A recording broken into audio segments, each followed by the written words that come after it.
Dear friends, good morning on Wednesday, the 2nd of September. In my quiet time yesterday, I was reading Psalm 131, and this is how it goes. My heart is not proud, Lord. My eyes are not haughty. I do not concern myself with great matters or things too wonderful for me.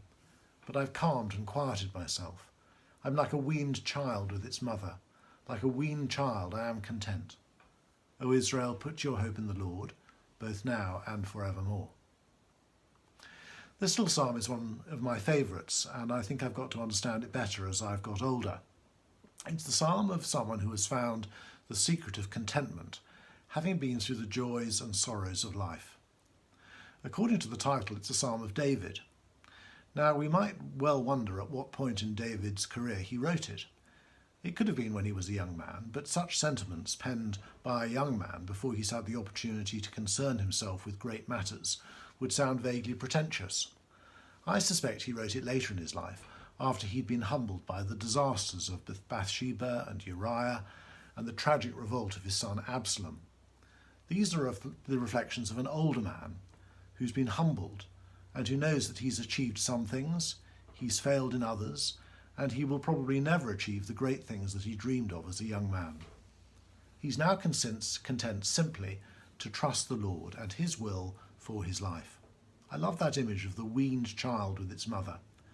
This child, like David, no longer cries for what it formerly found indispensable, its mother's milk. And this suggests that David is mature enough now to give up things which he once craved, perhaps in the light of verse 1, his arrogant and self-centered ambitions.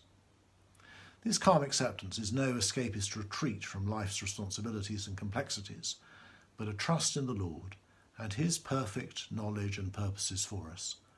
O Israel, put your hope in the Lord, both now and forevermore.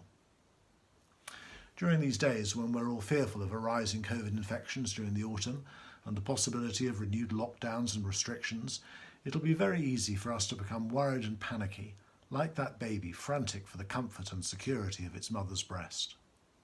This psalm encourages us to a calm and quiet trust and confidence in the Lord and his purposes for us, which we might not understand, but which we know are ultimately for our good. And that is grounded not just on David's example, but in Jesus' death and resurrection, which gives us hope, confidence and security, even in the darkest of days. God bless you today.